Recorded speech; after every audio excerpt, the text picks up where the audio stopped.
Hey guys, welcome to my newest video for today. Today's video is finally going to be my weekly reviews for this past week. It's the 6th of February. I know I normally try to have these up either on the Monday or the Tuesday, but I haven't had a chance to film into it now because Monday was my birthday and Mum and I were actually going to spend the evening watching one of the movies that I'm actually going to talk about. And yesterday I was working and didn't get home till after 5, and then I just didn't feel like filming, so today's the first chance I've had. I've got 5 movies that I've watched out of my collection, and I've got 2 movies that I saw at the cinema to review. So I'll just get straight into it, and the first one that I watched was Kiss Kiss Bang Bang. I actually saw this when it first came out in cinemas. I think it was early 2006, because I had a free ticket when I was up at uni. This is the first time, and I was it was this or one of the Saw movies that was out at that time. I think it might have been Saw 3, and back then I had zero interest in horror movies, and yeah, I was because I was sort of a wuss back then when it came to horror. Not so much now, but yeah, I was basically I think because everyone else went to see the Saw movie, and I think was the only one who went to see this, and I actually really enjoyed it. Because I wasn't too sure what to expect, but yeah, it's, I think it's described as a dark comedy. You've got, Robert Downey Jr., Val Kilmer, and it's basically, because it's sort of like a, breaking the fourth wall, where the actors acknowledge that an audience is actually watching, and because Robert Downey Jr.'s character is actually narrating the film, and it has a really old school detective type movie feel to it, and yeah, I just really enjoy it, because basically Robert Downey Jr., he plays he's a criminal, and all these petty crime, and he accidentally gets he auditions for a part in a play, and he a movie, and he ends up getting the part, and then he gets teamed up with Val Kilmer's character, and to I guess shadow him, and yeah, and things just go from there. Not a very good description, but I thought it was really, had a lot of fun watching this movie, so, and it'd been a while since I'd actually seen it, so I didn't really remember all of it, but, yeah, I liked it, so it's Kiss Kiss Bang Bang. And then I watched Anonymous, which I actually really enjoyed. It's a period drama, I guess you'd call it, but it's sort of told in the form of it starts out as being a play, and then it goes to the actual setting, the main story. But it's a I guess a historical, well, as I said, it's historical thriller.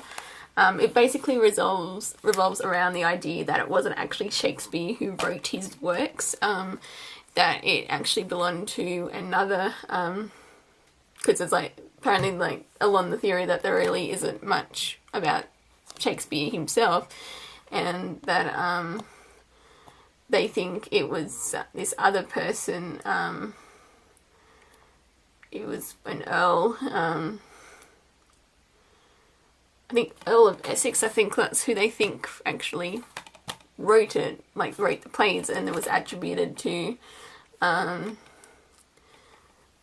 Shakespeare, because at the time it was if you were a writer, you weren't very, especially for the royal court, it wasn't a hobby that you necessarily partook in, and he had to like hide his writing, even though it like drove him crazy that he couldn't actually express his ideas in like himself. He had like, yeah, it was like this whole scheme, and but yeah, I actually really enjoyed it. Probably not going to be for everyone, but if you like yeah, period pieces, I thought this was pretty good. So it's anonymous. And then one that I'm sure everyone else has seen, and I'm probably like the last person left on this planet who hasn't watched it yet, but I watched the Terminator. I know it's I'd never watched any of the Terminator films before, and I finally watched the first one, and I enjoyed the heck out of this. I really want to get the sequel now, because I've heard that's supposed to be even better than this one. But yeah, I'm not going to go into too much detail, because I'm sure everyone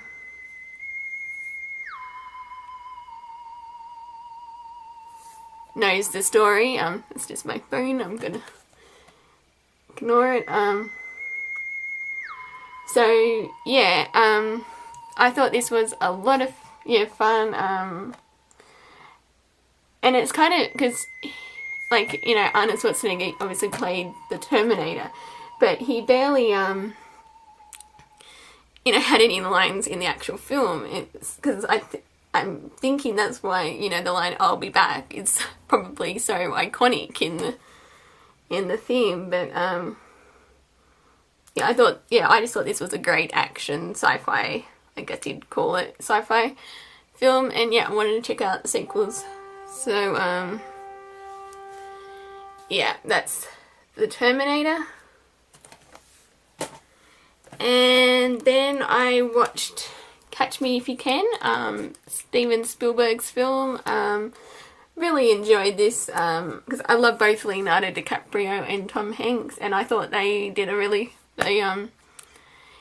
good job on this film. And as I know, it's based on a true story, and I think that's sort of what makes it, like, obviously it would have been, you know, dramatized for like the film, and so I think it's based on a book in the theme. But yeah, I just thought yeah, I just had a lot of fun watching this movie, and yeah. And I also, on that note, I also didn't know that Martin Sheen was in this. So he played the father of the girl he was going to get, like, was engaged to at one point. So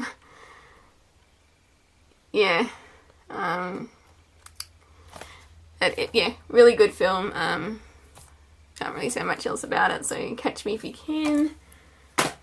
And then I watched Shane. This is the movie Mum and I watched on Monday night, because I decided I really wanted to actually get some of my DVDs that, the DVDs that survived my sell-off, I guess you could say, because I'd never seen this, but I've been wanting to for a while, because I've had this for a couple of years, and I thought it was really good. I haven't seen too many westerns, so like, for a western,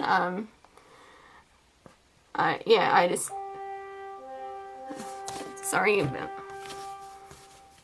just have to, there, that should hopefully stop it from going off.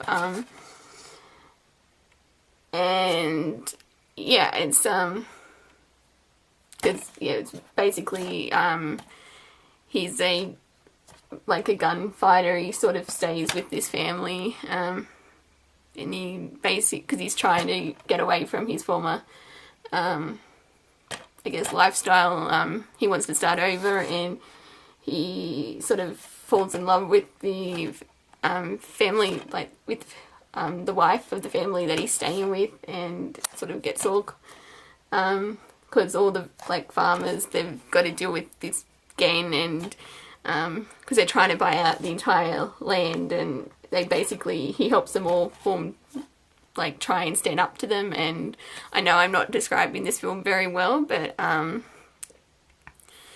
it's, yeah, I just thought it was really good film, especially because if there was a movie that I could nominate for an upgrade, like Blu-ray upgrade, it would be this one, because the cinematography in this film is just like amazing with the landscape, and it's like, oh, it would just look, because like it's really sort of hard going back to, like, because the DVD quality is not really that great, and I was watching it and I was like, oh, it would so benefit from a Blu-ray upgrade, because I would totally rebuy it on Blu-ray if it was to come out. I've heard rumours that it might be, because it's this year's its 60th anniversary, and I've heard rumours that this could get a Blu-ray release for that, but yeah, I don't know, but yeah, I thought it was a very good film, and yeah, Shane. And then for the two movies that I watched at the cinema last week, I watched Zero Dark 30, which I really thought was, really good. Because I'll actually talk about the two of them, because they're sort of in, because I also watched Silver Linings Playbook as well, because they're two of the, because, both are Best Picture nominees for this year, and also both Jessica Chastain and Jennifer Lawrence are in the running for the Best Actress Oscar. I know they're obviously both very different films. I actually think I like Silver Linings Playbook more than what I did Zero Dark 30. I don't know, there's just something about this film that I actually really enjoyed. Even though it sort of was billed as, I think it's like described as a comedy, but I think I spent half of it crying, but that might have just been me. But I'm, after watching both, because I saw this one first and then I watched this, I'm actually going for Jennifer Lawrence to win the Oscar, even though I thought Jessica Chastain did a really good job as the theme, but and I thought this was, still a good film. I did prefer Silver Linings Playbook, and yeah, but I'd easily rewatch both films, like, I'm gonna get them on Blu-ray when they're released, but yeah, because I thought they were both an 8.5 out of 10 each, so yeah, because at this point, basically this past month, because we get, here in Australia, we get movies that are like, it's basically a month or 2 months after the US release, and so when it gears up towards Oscar season, that's when we get a lot of the movies that are like nominated.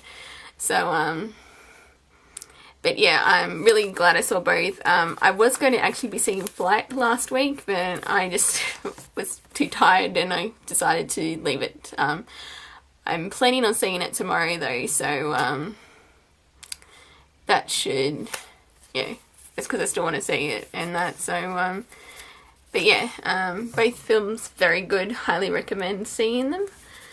So that is it for the film reviews. I know sorry again for how late it actually was, because I'm trying to sort of stick to a schedule with this channel. I'm actually thinking that I'm going to be starting that, a movie for every year in my life that I've seen being done. Obviously, I'd have to be doing it from 1987 because that's when I was born. So, I might be starting that up later this, like either this end of this week or next week. I'll see how I go, but I think I will be doing that. But yeah, I can't really think of anything else to say, so I'm just going to leave it here. Again, sorry about my phone going off in the middle. It very rarely rings, so I have no idea. It was ringing, I guess I'll have to find out now. So thank you guys for watching, and until next time, I'll see you.